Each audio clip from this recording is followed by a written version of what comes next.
बिस्मिल्लाहिर्रहमानिर्रहीम। मेरा नाम डॉक्टर मोहम्मद वसीम है और मैं साहिवाल मेडिकल कॉलेज में पल्मोनोलॉजी डिपार्टमेंट में असिस्टेंट प्रोफेसर और हेड ऑफ डिपार्टमेंट हूँ। आज मैं आपको कोरोना की अलामात और इसके बचाव का तरीका बताऊँगा और इसके अलावा आपको अस्थमा और COPD के बारे में भी कुछ मालूमात दूँगा। सबसे पहले तो मैं अल्लाह ताला का लाख लाख शुक्र अदा करता हूँ कि पाकिस्तान में बिलमूम और साहिवाल में बिलखुसूस कोरोना के मरीज़ों की तादाद में बहुत ज़्यादा कमी आई है और हमें अल्लाह ताला से बहुत उम्मीद है कि कुछ अरसे में इंशाल्लाह कोरोना के मरीज़ों की तादाद यहाँ बिल्कुल ख़त्म हो जाएगी।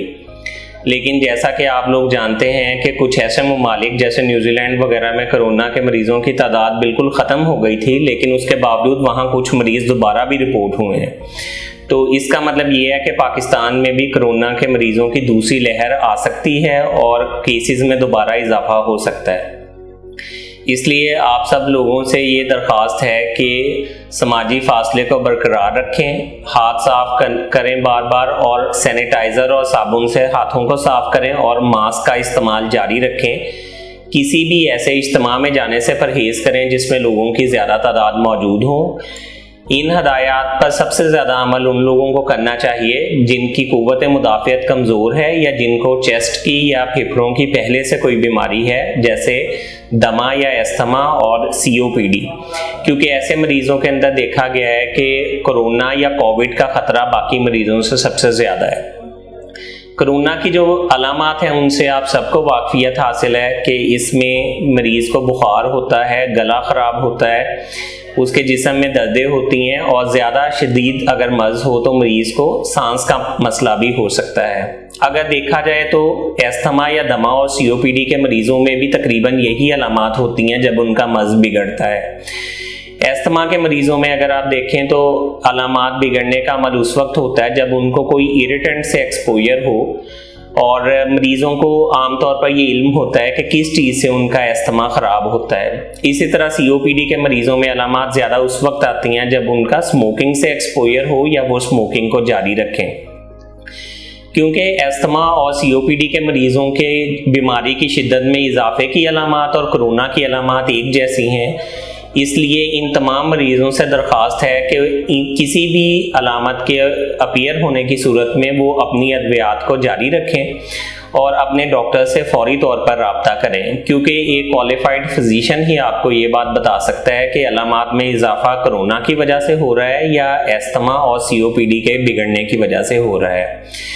अस्थमा के मरीज़ों से दरख्वास्त ये है कि वो तमाम ट्रिगर्स या वो तमाम मसले जिनकी वजह से उनका सांस का मसला ख़राब होता है उनसे बचाव जारी रखें। इसके अलावा अपनी अदविया का बाकायदगी से इस्तेमाल जारी रखें, क्योंकि बहुत सारे अस्थमा और COPD के मरीज़ों ने बार बार ये सवाल किए हैं कि जो अद्वियात हम इस्तेमाल कर रहे हैं और अक्सर मरीज़ सांस के ज़रिए इनहेलर इस्तेमाल करते हैं तो उसके अंदर स्टीरॉयड मौजूद है और मरीज़ों को ये तशवीश होती है कि कहीं इन स्टीरॉयड के इस्तेमाल से हमें कोरोना लगने का ख़तरा ज़्यादा ना हो जाए। तो ऐसे मरीज़ों के लिए यही हिदायत है कि वो अपनी सांस के मसले के लिए पहले से जो अद्वियात ले रहे हैं उन्हें जारी रखें, ताहम वो अपनी अलामात पर नज़र रखें। अगर उन्हें बुखार, खांसी, जिस्म में दर्द या सांस का मसला हो तो वो अपने डॉक्टर की हिदायत पर अमल करें और अगर उनकी रूटीन मेडिकेशन से या डॉक्टर के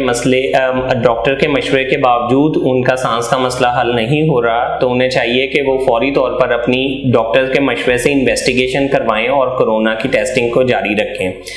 अस्थमा और COPD वाले मरीज़ों को मैं दोबारा से यही हिदायत करूँगा कि अगर उन्हें सांस का मसला चल रहा है तो वो उसके लिए अपनी ट्रीटमेंट जारी रखें और कोरोना से बचाव का जो हदायत हैं उन पर अमल करें। खुसूसन ये जो अगला मौसम आ रहा है इसमें अस्थमा और COPD के मरीज़ों में सांस का मसला ख़राब होने का बहुत ज़्यादा चांस है। इसके अलावा अगला आने वाला जो मौसम है उसमें फ्लू की वैक्सीन करवाना भी ज़रूरी है, तो ऐसे मरीज़ों को चाहिए कि वो सितंबर के आखिरी या अक्टूबर में फ़्लू की वैक्सीन करवाएं। अगर इस सिलसिले में किसी को कोई टेलीफोनिक मशवरा दरकार है तो उसके लिए हेल्पलाइन 021 111 111 465 पर भी रब्ता कर सकते हैं।